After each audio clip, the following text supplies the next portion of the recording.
La première question est relative au conflit Ukraine-Russie. Nous donnons notre position par rapport à deux actes qui ont été posés. Le premier acte a été posé par le président Macky Sall, président de l'Union africaine, président de la République du Sénégal pour quelques mois encore. Il est allé là-bas, à la face du monde, engager notre responsabilité. Il est allé dire aux représentants, au président russe, que nous sommes venus le voir, non pas pour régler les problèmes sécuritaires du monde, comme tous les grands leaderships le feraient, mais il est allé leur dire que nous avons faim et que nous avons peur de mourir de faim. C'est une honte. L'Afrique, le président du Sénégal, le président de l'Afrique n'a pas à aller quémander de la nourriture auprès de Poutine. Nous le condamnons fermement et nous lançons un message au président de la République Macky Sall pour reprendre notre dignité perdue. Le deuxième acte qui a été posé nous concerne directement. Ça vient du président de l'un des belligérants qui a fait un message hier ou avant-hier pour dire, j'ouvre les guillemets, que la stabilité de l'Afrique dépendait de l'Ukraine. L'Ukraine est un pays de 44 millions d'habitants, 4 fois moins que le Nigeria, 4 fois moins de population que le Nigeria, 4 fois moins de potentiel économique, certainement, que le Nigeria. Nous faisons plus d'1 milliard.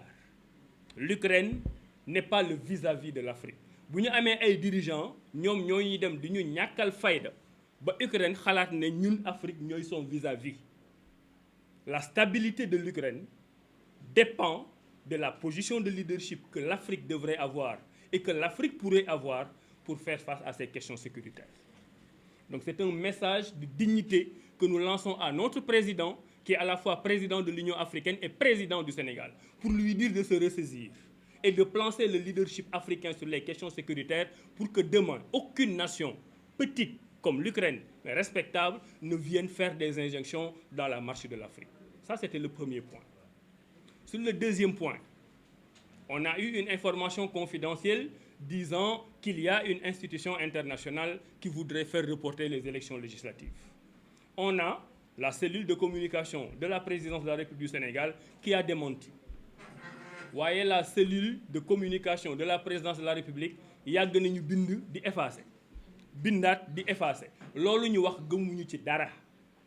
Néwuñu nak Union européenne mo wax. Mais le message moy avec tout le respect et la diplomatie requise et nécessaire.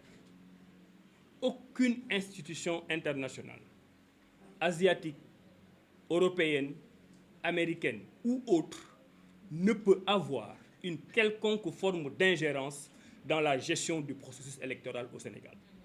Et nous sommes fermes. Personne ne viendra dans notre propre pays nous dire comment on doit élire nos députés, qui doit être candidat, quelle est la date des élections, qui doit être candidat à l'élection présidentielle, qui doit succéder à qui. Nous sommes totalement contre, et si notre président de la République qui nous représente n'a pas les outils et les moyens de le dire à la communauté internationale, dites-leur que chez nous, à Art Sénégal, nous leur renouvelons ce message parce que nous sommes. Quelle que soit l'institution, tout mal nous ne disons pas que c'est une institution européenne ou asiatique ou chinoise, mais quelles que soient les intentions cachées, sachez que le Sénégal est prêt à défendre ses souverainetés de ce point de vue. Je vais terminer par un point. Nos amis de la Côte d'Ivoire sont en train de faire face à des inondations d'un niveau exceptionnel. Ils sont en train de souffrir.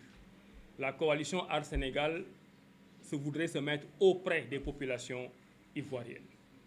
Mais le côté qui nous concerne, et c'est le message à lancer au gouvernement du Sénégal, depuis l'avènement du président Macky Sall en 2012, l'un des scandales les plus permanents, je parle d'un scandale permanent, ça veut dire que ça ne s'est pas arrêté depuis 2012, c'est le scandale des inondations. On n'a jamais autant investi de milliards dans ce domaine et le problème n'est pas résolu. Il ne faudrait pas qu'ils attendent dans 2 semaines, 3 semaines, quand les pluies vont se densifier, pour venir mettre des bottes, des treillis militaires, dugg ci banlieue bi photo wu pour wane ne ñu ngi koy gérer wuñu dara. Li xew Ivoire Côte d'Ivoire ñu leen ciy massaw na ci suñu gouvernement bàyyi xel te yërëm ñu ngir yàlla nañ ñu yërëm jóg taxaw ci pour que loolu bañ am Sénégal ci li nga xam ne mu ngi ñëw. Voilà ce qu'on voudrait dire. Nous restons à votre disposition pour répondre aux questions. Je ne sais pas à qui je donne la parole.